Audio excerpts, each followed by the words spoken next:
Ang husto nga pagpatpat o kon pagsipad-sipad sang balaan nga kasulatan magadulong sa aton sa malig-on nga pag-alagad kag paghangop sang balaan nga kasulatan nga amo ang pulong sang Dios.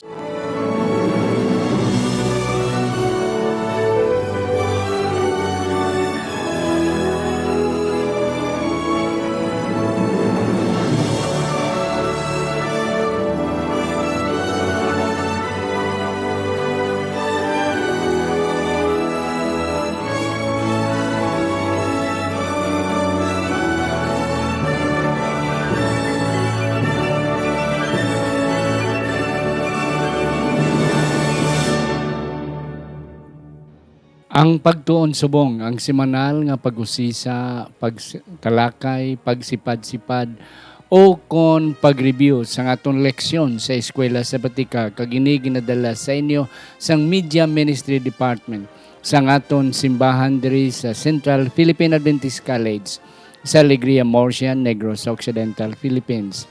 Ako si Pastor Luisito Tomado, inyo masunson nga host. Kag sa siningation, ang akong partner, amo gyapon akong partner sa nagligad nga semana, si Pastor Elden S. Toledo, ang aton nga Vice President for Student Administration, kag siya man isa sang aton nga mga manunudlo sa School of Theology diri sa Central Philippine Adventist College, particularly ang mga special subjects about psychology and pastoral counseling and studies. Pastor, mayong adlaw sa imo. Mayong adlaw man sa imo, Pastor. Aton gid ginadayaw ang aton may gugmaon na Ginoo nga naghatag sa aton sa sining bilidhon nga kaygayunan nga makatuon naman upod sa aton makauturan via online sa iyang mga pulong. Yes, Pastor, ako gid nagapasalamat sa Ginoo sa imo nga pagbaton kag pagupod sa akon subong sa aton nga pag-review.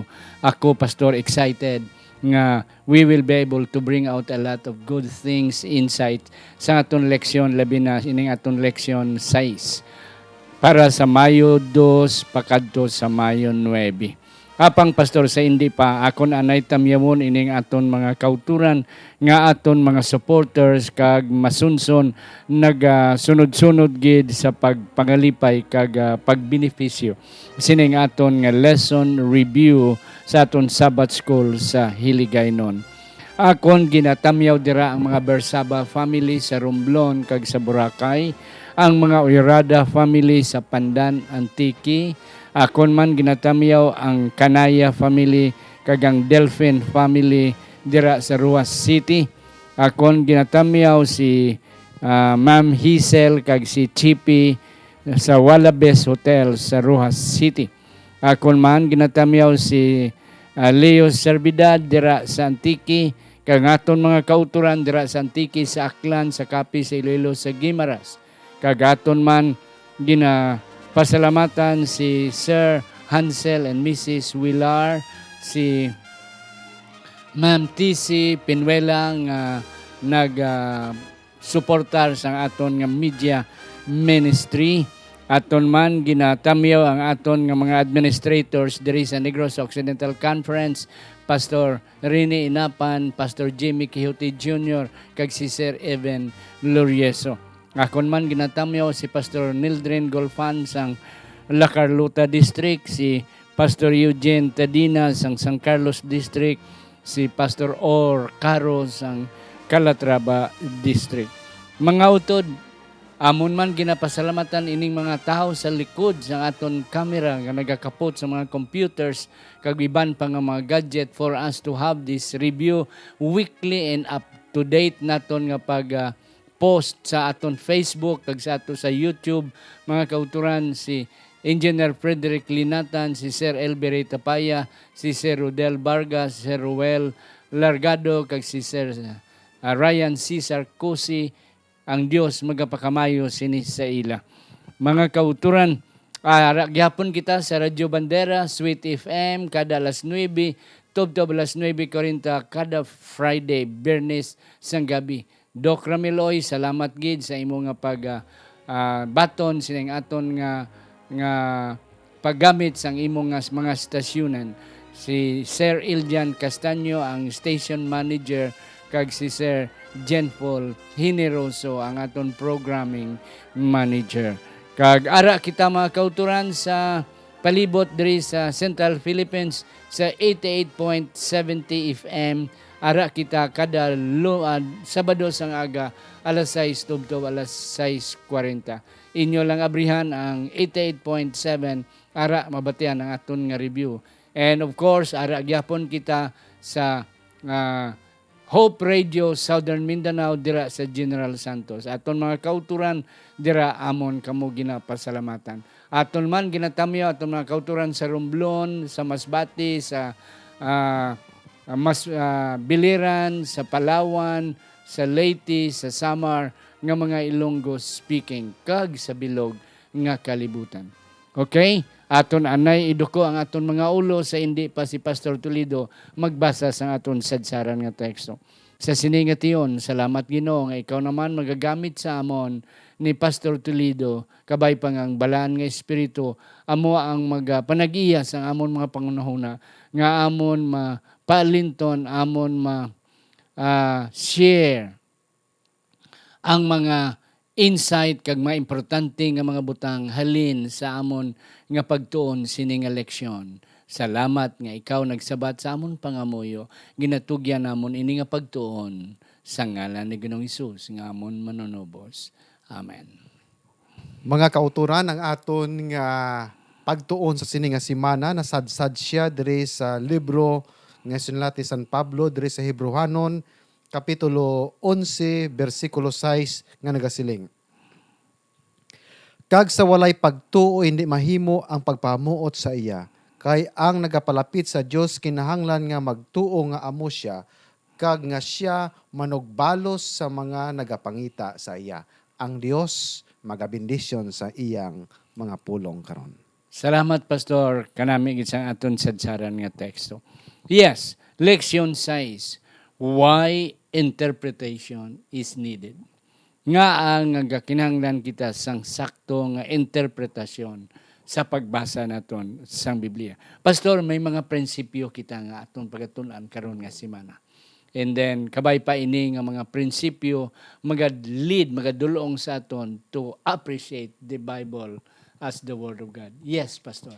Yeah, kinahanglanon gid pastor nga aton madikod ang mensahe sang Biblia kay Okay. kung hindi naton mainsakto pag-interpretar sang balaan nga kasulatan sa iyang mensahe, magadulong man sang erroneous Okay. nga konklusyon ang aton nga pagtuon. Yep. So importante in the process sa paghangop sang mensahe sang Ginoo ang right interpretation.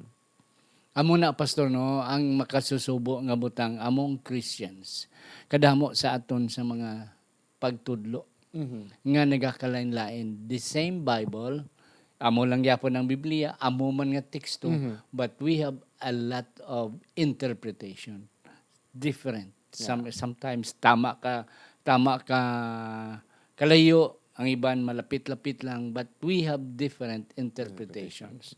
Yes, kabay pa nga ining aton nga pagtuon karon nga semana will lead us to the right interpretation. A good nga mag-apresyar naton ang Biblia. Yes. Sa aton nga Sunday nga leksyon, presupposition. Yes. Ang presupposition sa Ilonggo, Pastor, may ara na kita nga duna nga panghuna-huna. So in other words, sa aton nga pagbasa sa Biblia, it is not zero knowledge. Nga wala gid kita, bala inosente gid kita kayo. No, kadamo sa aton nga nagsulod kita basa sa Biblia, may ara na kita yang daan nga nasandigan nga mga pagtuo kag pag-alagad. And then aton lang gingamit ang Biblia to support what we have presupposed already. Yes, Pastor. Sakto ina pastor kag inang idea hindi man foreign Oo. sa panguna-una sa mga disipulos. Amuna nga upod na si Ginoong Hesus da sa Lucas 24:34 tubtob 45 nga si Ginoong Hesus gid naga-edukar sa ilang panguna-una, nagsaysay sila ng tungkol sang propesiya apang sa pagpalansang ni Kristo sa krus wala nila mahangpan. Kag they were dismayed, they were disappointed to Yep. the fact nga ang ilang understanding sang Misaya nga ang Misaya gid halin sa langit magapakunsad gid sa iyang ginharian upod sa Yep. angels kag ang tanan nga mga Romano nga nag-oppress sa ila pamatyon sa mga angel, then he will set up sang iya earthly kingdom. So kapila gina gisulit-sulit ni Jesus, ang akon kingdom is not the physical kingdom, ang Yep. akon nga tukod is the kingdom of grace nga akon nga igatukuron nga nagasiling siya ang bisan sino nga magtuo sa sining nga ginharian, sa sining nga prinsipyo may kabuhi nga walay katapusan, but yet tungod sa ilang preconceived idea may ara na baladaan balon nga panghuna-huna nga amo gid niya ang insakto, pero in reality na out of context sila suno sa propesiya pastor, amo na nga may presuppositions ang mga madamo nga tawo subong kay gininterpretar nila ang Biblia hindi kung ano ang mensahe sang Ginoo, kundi gininterpretar nila ang Biblia suno sa ilang ginakinahanglan. Yeah. And that's correct, Pastor. Kanami sa imong mga punto bala nga ining mga disipulos sang pagpang-imbitar ni Kristo sa ilakam. And I will make you fishers of men.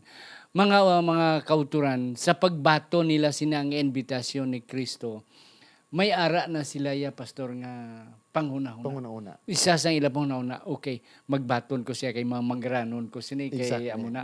And then magbantog ko sini. And then ako ang mangin right hand. Kay ti bisan si ang nanay ni Santiago kag ni Pedro, nag-request kay ti siya mismo may sala mga nosyon about the Messiah nga Ginoo. Okay, Lord, kung ato ka na sa imong, kung ara mapungko ka na sa imong ginarian, make my son as one in your right, ara sa imo tuo, kang isa ara sa imo nga wala. Ti sila ni Jesus, ano man kamo, way kamo ka-insindi. Bisan si Pedro, Pastor. Tatlo na katuig, gagtunga, upod-upod diya sa kay Kristo. Yet, he was not able to comprehend the messiahship of Jesus. Yeah. Nga bisan dito na sa garden sang Gitsemane, inaggabot pa sa sang iya nga espada kag ginpunggan si ang mga soldado sa pagdakop kay Jesus. So, Pastor, kita may amo man sina nga mga kasaypanan. Oo, nga when we accepted Jesus, may ara kita, Pastor, nga mga wrong notion nga sabto ni sang Ginoo akon mga pangamuyo. Yeah. May utang ko bayaranin niya. Oh, mamangranon ko, makabakal ko duta, makapaeskwela ko sang anak ko, kon magkristuhanon ko o kon magbaton ko sa iya, pinagi sini nga reliyon. That's a wrong concept. Mga utod, sa aton nga pagbaton sa Ginoo, hindi nga sabton sa Ginoo ang aton utang. Hindi nga tagaan kita niya sang kwarta. Kay magbayad kita, mag-ano kita. Hindi nga kwaon niyang aton masakit. Yes, sa gahom sang Ginoo tagaan kita niya. Kwaon niya aton masakit. But ang punto dira nga despite we will be the same, pobre lang gyapon kita, yet the best thing we have hope. May paglaom kita nga sa iyang pagbalik, may kabuhi kitang walay katapusan. Katahong pastor ina nga punto nga ginhatag nimo. And akong dugan pastor ina Yeah, itong go ahead. strong conviction. Okay. Amo ni siya ang nagabalabag nga aton maathag maintindihan ang mensahe sang Ginoo sa Biblia. So the best way nga aton i-approach ang Biblia is to empty, kalimtan tantanin aton ining mga presupposition, mga preconceived idea naton, and let's try to see and to understand ano gid bala ang intention sang Ginoo sa sining nga teksto, kag ano ang rason nga ginsulat niya ini, kag ano ang implikasyon, spiritual implications ini sa akon nga kinabuhi. Yeah, and that's correct, Pastor. May ara kita daan sa theological term worldview. No worldview. Oo, may ara kita nga mga nahibalandaan sa before kita nga magbaton kag magbasa sa Biblia. Ang mga factors, Pastor, nga makahatag sa aton sang presupposition, among aton mga experience Exactly. at among aton nga mga preconceived idea, ang aton nagliligad nga mga panahon, ang mga opinions nga halin sa iban nga mga tao nga nag-influensya sa aton. Amo ini sila ang mga factors nga maghatag sa aton sang presupposition o kon mga pangunauna before kita magbasa sa Biblia. But one thing good, mga kauturan, if ever we will try to ask the Holy Spirit to unload us with these things. And we have the Holy Spirit nga makabulig sa aton interpretar sang sakto, Pastor. Yeah, I think Pastor you got the point. Ang major point gidra sa Sunday mo na gid na pathag nga ang right interpretation sa Biblia hindi magikan sa opinion sang tao. Yeah. But it comes from the Holy Spirit. Kay siling ni Jesus Christ ang iya pangamuyo sa mga disciples that you will receive the Holy Spirit because ang balaan nga espiritu amo ang magagiya sa inyo sa tanan Yes. nga kamaturan. Hindi lang limited sa tanan nga kamaturan. So kung aton gali hinigugma nga mga kauturan, basahon ang Biblia, pangamuyo kita sa Ginoo, nga gayahan kita paagi sa balaang nga espiritu with an empty mind nga pag-approach naton sa Biblia, then the Holy Spirit gali pastor amo ang maghatag sa aton sang correct interpretation sang mensahe sang Ginoo. Amen. Mga utod, akong duwangan, Pastor. Yes, Pastor. Ang isa pa ka punto, ang Biblia, espirituhanon. Exactly. Nga pulong. That's why we have to approach it spiritually as well. Mga utod, magpahubog kita, sa hubog kita magbasa Biblia, we cannot understand it. Yeah. That's why we have to correct our mind, we have to approach in studying the Bible, una gid nga atong buhaton is to pray. Exactly. Yes. Ginoo buligi ako, magabasa ako sa Biblia, sa imong nga pulong, gihay ako pinagi sa blaan nga Espiritu. And I know, ang kamo nga wala pa ka-experience, try to experience. Before you read your Bible, you have to contemplate, pray, and then unload sa imo. Hindi ka magbasa Biblia in the front of television. Hindi ka magbasa Biblia in the front of your cell phone, sa imo nga iPad. No, you go to where there is secrecy, there is wala disturbances, privacy, nga may ara ka privacy, pray, and you will enjoy reading the Bible. Yes, Pastor, ang Biblia nasulat sa tatlo ka mga major nga mga languages, Hebrew-hanon, Aramaic, kag Greek. Yes, so na paano, Pastor, nga kita subong nakalabot sa aton sa Inilonggo, sa Cebuano, sa English, so forth anon. Pastor, can you please give us some tips regarding this one? Sakto na pastor kay may ara kita ang Biblia at hagid siya nga ang Ginoo wala yagin hatag ang tanan nga espirituhanon nga gasa nga regalo sa isa lang ka tawo. Yeah. But he distributed it to the different members of the church. Yeah, Kaya kung kanami aton sila basahon ang punto. pastor ang 1 Corinthians chapter 12 verse 10 naghahambal sa dira nga ang Ginoo naghatag sa sang gift of interpretation. Okay. Kita pastor ni kita ka graduate ko sa Yeah. theology kung wala kita sang Greek kag Yeah. Hebrew. So requirement kini na. But I can read Greek but interpretaro na kung ina daw ka budlay gid sa akon labi na gid dugay na. Oh. But one thing is nag-abot sa aton may mga Ilonggo, may mga Cebuano, may Kinaraya nga version because ang mga tao nga gintagaan sang Dios sang kaalam sa pagbadbad ila ginbasa ang original nga mga teksto, ang Biblia sa Hebrew, sa Greek ag sa Aramaic, kag ila ina nga ginpatpat gin-translate pa kadto sa English. It is not done perfectly pero at least lapit-lapit sa original nga sinulatan ang ilang nga pagbadbad kay wala gid sang perfect nga translation, pastor. Yes. Salamat, Pastor, kanami sina nga wala gid sang perfect nga translation. Kay kung ikaw maghambal English, ang Amerikano maghambal English, i-translate ko sa Inilonggo. Hindi gina 100%. No, exactly. In one way or another may ara gina nga mga lisa gamay. difference, may lisa gamay. But the thought is there. Is there. Yeah. Word for word, litra for litra might not be correct. But the idea na sabtan, na insindihan. Okay, kung ano ang ginapainsindi sang Amerikano, ako nga nag-translate sa Inilonggo, ikaw nga nakabati, ang ano ang buot silingon sining Amerikano, imo na hangpan. Yeah. It might not be 100%, but at least the thought. Amo man ni Pastor ang Biblia. Yeah. Ang Biblia is not inspired word for word. Kabalo kita sina. But the thought, ang mensahe nga halin sa Ginoo. Pari bala, Pastor, sang aton nga mga cellphone. Inang aton nga mga text, hindi na sa correct nga grammar. Yeah. But yet, ikaw nga nakabaton sang text ng imo nga bata sa imo ginikanan, hindi perfect ang grammar, but you understand the thought. Amo man na siya. So, ang punto diri pastor nga gin-translate na sa aton para nga aton maintindihan. Nga sa aton gid lingwahe. Kanami pastor bala kung sa aton gid lingwahe. Aha. Naglakat ko pastor dito sa Amerika. Aha. Hindi gani sa Amerika, dito sa Turkey. Aha. Kaya had the privilege of visiting the Churches. ruins of the 7 churches. Kamo nakakadtuman. Yes, sang Smyrna, Pergamos, Philadelphia, Ephesus. Sang dito ko sa Turkey, nga nagbisita kami. Sa airport, pastor, ako lang isa. Oo. Nakabati ko Tagalog. Oo. Nga ang tanan to, hindi ko kanina maintindihan kung anong ilang mga pinulungan. Makaintindi lang ko in English. But sa isa ka corner, may naga-istorya nga Tagalog, 2 ka bilog.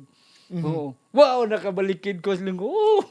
May Pilipino kaliupod ko. Siling ko, sino ano kayo dito? And then daw nalipay ko pastor nga at least may upod ko nga the same language with me. Bisan hindi to Ilonggo but Tagalog, yet we can understand Tagalog.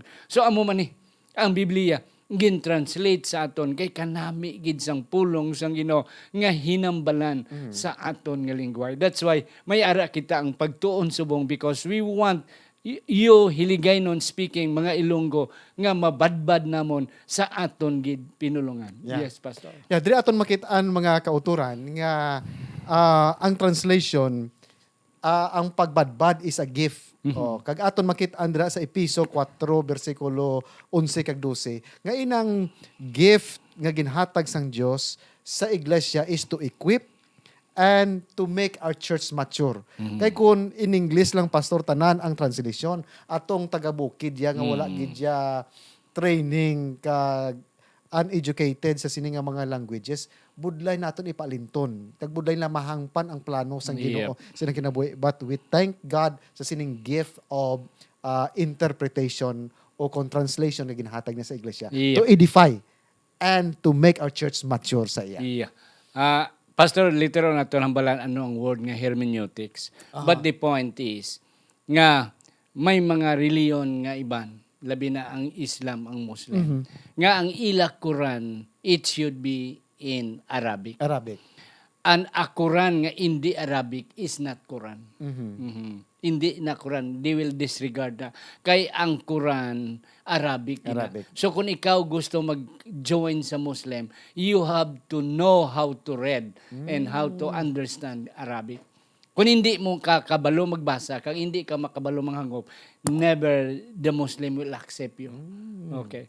Pero ang Bible, pastor, despite ini-Ilonggo nga Biblia, Koreano nga Biblia, English nga Biblia, o kung ano mga lingwahe, that is still Bible, Yeah. a holy word of God. The Amen. holy word of God.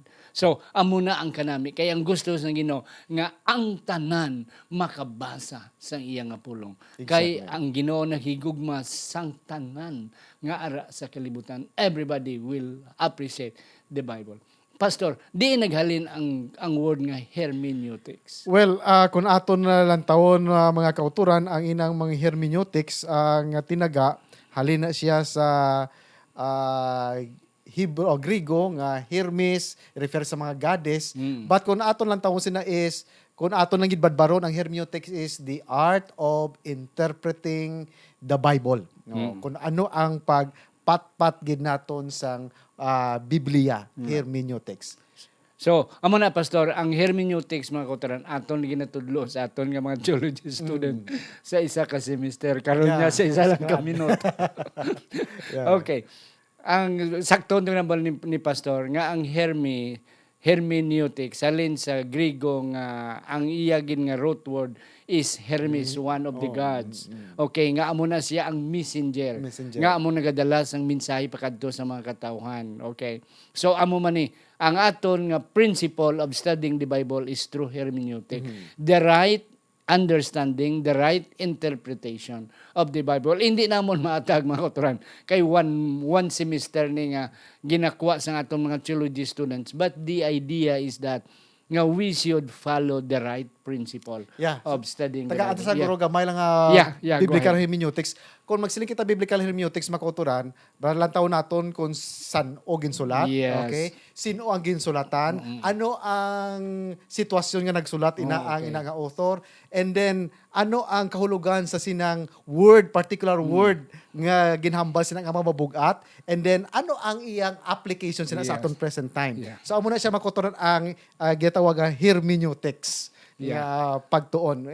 Briefly lang. Kag isa pa ka pastor, ano ang mensahe? May anong mensahe? Okay, ti si Hermes amo ang messenger. Messenger, oo. To isaton pa, siya ang tigdalas ng mensahe. Mamangkot ang mga tao, Hermes, ano ang mensahe rin sa Ginoo? Si Hermes amo nagapan. So that's it. San o para si kay sino para sa ano nga panahon kag ano ang Ang sitwasyon. specific sitwasyon ng mensahe. That's it. So, that's why when we study the Bible, we have to know the context. Yeah, Kag amo ni context. pastor, ang aton sundon, okay, we will know the culture sang Biblia. Yeah. Nga, san oy ni ginsulat, okay, ang mga parabola. For example, sa parabola ni Jesus, the parable of the sower, the parable of the prodigal son. Okay, sang unang mga panahon, ano na sa ila. Ano to nga panahon nga ginsulat ina. And then that's why we have to see a little bit ang ila nga ginahimo dito kag subong aton interpretahon. Yeah, amo ni bala mga kauturan nagahambal gid sila nga ang American culture as a biblical culture.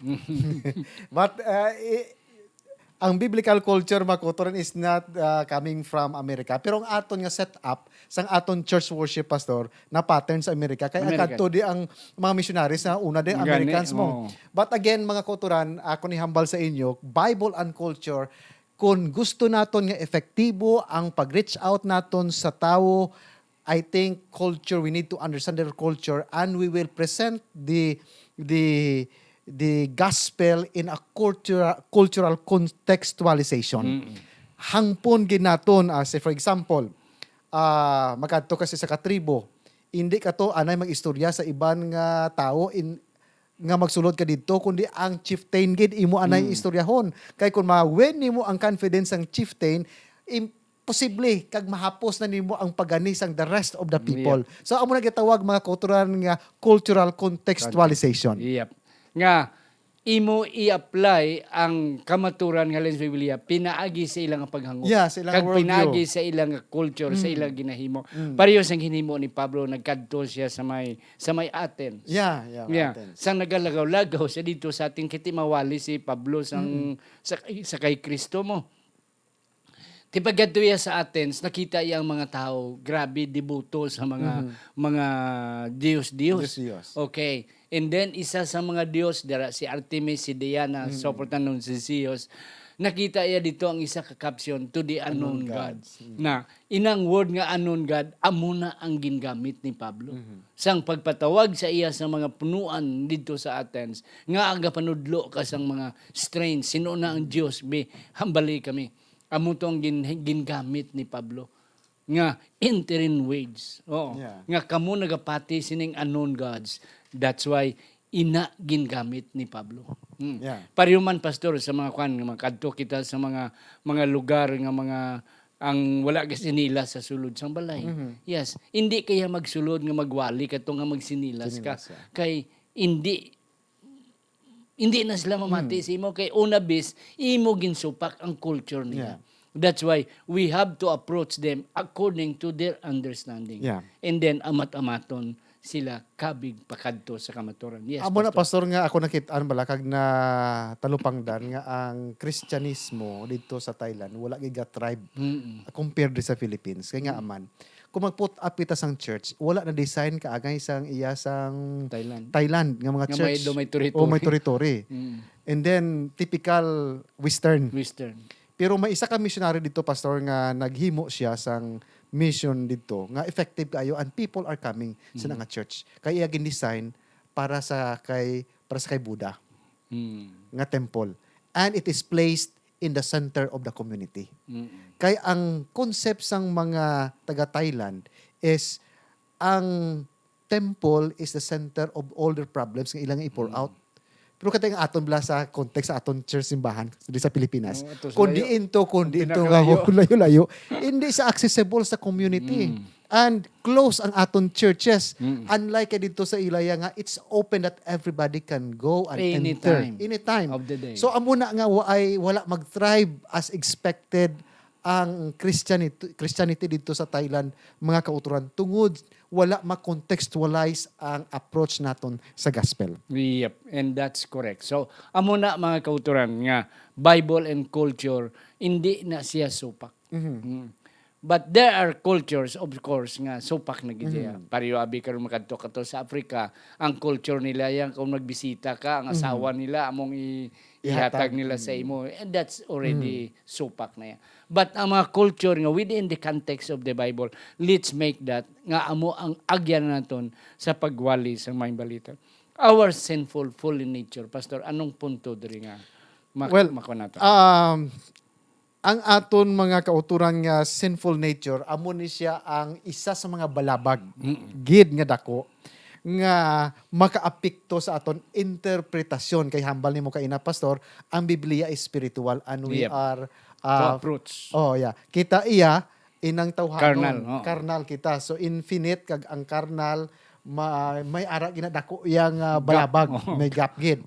So sin affected our entire being, and even hindi kita makomprehend, hindi kita makahangop sang spiritual things. Kay amo na kung wala aid sang balaang espiritu, amo na nga do not open your Bible without in earnest prayer that God will give us the understanding that we need, and through the Holy Spirit aton mahangpan ang plano sang Ginoo, Pastor. Yeah, and that's correct, Pastor. Amo tong akong lagi nambal kina akong to i-follow up, and then thank you sa imo nga punto.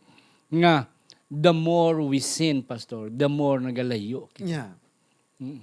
Amo na nga isa sa mga approaches of studying the Bible nga kinahanglan dulaon tang aton, amata-maton tang.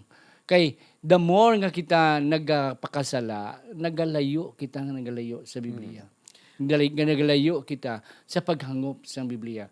Pero kung the more kita nga nagapakatutom, the more kita nga nagapakatinlo sa aton kaugalingon, the more nga aton mahangpan ang Biblia. I remember, Pastor, sa isa ka manugwalay ng hambal siya, it's either the Bible will keep you from sin or sin will keep you from the Bible. Kan namin. So that's Yeah. it. So but if we align our thoughts Yep. with the word, with the Holy Spirit, open mind, approach the Bible, and then I think ang aton nga pride kag ang mga doubts, if we submit it, lay down sa Ginoo, I am in doubt with your words, but Lord, please help me nga ang akon nga pagtuo masadsad gihapon si mong pulong, again the Holy Spirit will guide you to all truths nga imo nga ginapangita. Amen, Pastor. Mga utod, kami ni Pastor Toledo nagalaygay. Sa inyo, bisan kamo Adventista, basi bala iban sa aton niya, wala pagid nakahatag sang serious nga pangnona sa pagbasa sa Biblia. We might be Adventist by name, pero wala gid kita ya personal experience sa aton nga pagbasa. Ang aton na balaan niya, ang aton lang nabatian sa pastor, nabatian ta sa ginikanan ta. But we personally don't have yet a real experience of reading our Bible and getting some ideas and some spiritual thoughts coming from the Bible. Mga utod, kung wala pa kamo sina, I challenge you, try to do it now. The best way, dulaon ta ang aton nga mga pagpasaway, and then kadto kita sa private nga lugar, kag wala disturbance, ula na ang imo nga mga doubts dira, ang imo pagkapilosopo nga ang Biblia hindi na mahangpan kay ti amo ni may filosofiya kita, pilosopo kita, dulaon ta na approach the Bible rightly, and God will make a way for you to beautifully understand the Bible. Pastor, sa una, Blado, hindi gitugmawan kung hindi ma-memorize mo ang Ten Commandments. Yes. I tried sa sining lately, or this month, I tried to memorize Exodus chapter 20, Psalms 101 to 6, Psalms 23. Ang ini mga mga text nga applicable sa akon self, and I found out nga it will give me spiritual strength that I need. And siling gani sa Psalms chapter 1 verse 2 nga day and night mag-meditate kita sang pulong sang Ginoo, kay ang pag-meditate naton sa pulong sang Ginoo ginpaanggid kita sang isa ka kahoy nga gintanam na pasad na tanom didto sa may suba o sa may tuburan sang tubig, nga ang aton anuman ang aton himuon magabagbunga gid siya sa according sa suno sa season. Kag ano ang aton nga himuon magauswagid mga utod. If we want spiritual growth and success, ang amon marekomendar sa inyo, commit your thoughts with the Word of God. Establish your thoughts in the Word of God and see wonders and transformation by the aid of the Holy Spirit sa imong kinabuhi. Amen, Pastor. Last mga kauturan, salamat Pastor. Last nga amon panumbilin sa inyo. Pastor, kay na naghambal ka, nga ang pulong halin sa Dios. Dayon, ihangpon sang karnal nga pangunahuna. Daw kabudlay. Pero mga utod, hindi mabudlay. Nga bisan karnal ang atong nunahuna, finite ang message alin sa infinite God. Yet mga kauturan, ang Ginoo nagahimo sang pamagi nga ang iyang infinite wisdom masulod sa aton finite mind. Pinagi sa translation, pinagi sa sakto nga hermeneutics, pinagi sa balaan nga espiritu. And by then, we will be able to understand God's message. So mga utod, dulaon ta nga aton pangunahuna nga hindi naton mahangpan Biblia, nga dulaon ta aton mga pilosopo nga mga pamaagi nga ang Biblia iya na iya sa mga Dios, iya na iya sa mga matarong nga mga tao. No, even we sinners, as long as we put ourselves, our minds through the aid of the Holy Spirit, we will understand the Bible. Pastor, aton nido ko ang aton mga ulo. Pastor Toledo sa pagpangamuyo. Salamat Ginoo sa sining makagulaganon nga panahon nga nakatuon kami sa imong pulong. Buligi kami Ginoo nga sa amon pagbasa sa imong pulong, ang amon sadto nga personal nga opinion, amon Ginoo inigasikway, kag tugutan namon Ginoo ang balaan nga espiritu nga amogid ang magatudlo sa amon sang nagakaigo nga interpretasyon sang imo nga mensahe mapalig-on ang amon nga pagtuo dira sa imo, kag indi kami madayaan sa mga daya nga hatag sang kaaway sa palibot namon. Pakamayuha ang tagsa-tagsa sa amon Ginoo nga may ara kami kaukod sa pagbasa kag sa pagbutang sang amon pagsalig kag amon paglaom kag kumpiyansa sa imong pulong, kay ini masaligan nga magadulong sa amon Ginoo sa pagbag-o sang amon kinabuhi paagi sa pagpanghikot sang balaang espiritu sa amon kinabuhi sa ngalan ni Ginoong Hesus. Amen. Amen. Thank you. Thank you.